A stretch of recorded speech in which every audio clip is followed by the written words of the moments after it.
ایک خراب شادی، فرض کیجئے ان کے گھر میں 3-4 بچے ہوئے، 2 بیٹا 2 بیٹی، وہ خراب ہوئے.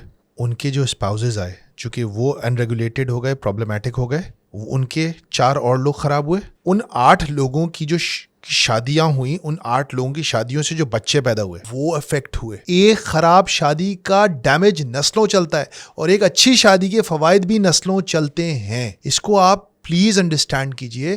یہ بالکل اماں تو ایسی ہیں، ابا تو ٹھیک ہے، ہم اماں ابا کو کچھ نہیں کہہ سکتے، ہمیں دین نے منع کر دیا ہے، لیکن پلیز ان کے ڈیمیج کو لمٹ کرنے کی کوشش کریں. ان کے ڈیمیج کرنے کی، اگر کوئی آپ کے ایسے والدین ہیں جو ڈیمیجنگ ہیں تو چلیں، والدین کو تو ہمارے دین نے منع کر دیا ہے، ہم ان کو کچھ بھی والدین کے متعلق کچھ بھی نہیں کہہ سکتے. ساتھ آپ کیا کر سکتے ہیں؟ کیا کریکٹ کر سکتے ہیں؟ آپ کوئی کریکٹ نہیں کر سکتے اپنے والدین کو. آپ دنیا میں کسی کو کریکٹ نہیں کر سکتے، لیکن اور آپ والدین کو ایک حد تک ہی اسٹاپ کر سکتے ہیں کسی چیز سے.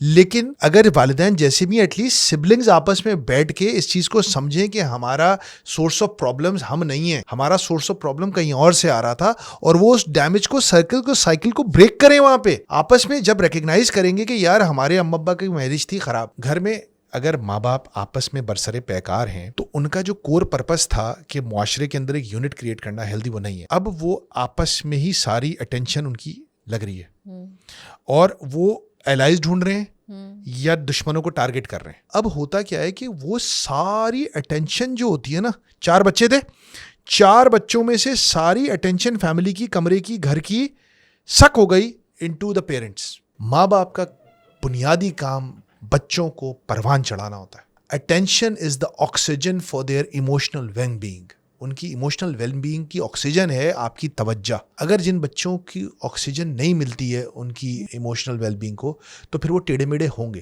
پھر جب وہ ٹیڑھے میڑھے ہوں گے تو وہ اپنے بیوی اور اپنے شوہر کے ساتھ ٹیڑھے میڑھے ہوں گے. پھر وہ ایک ٹیڑھا میڑھا ریلیشن شپ آپ کے جیسا ایک اور سائیکل کریٹ کرے گا.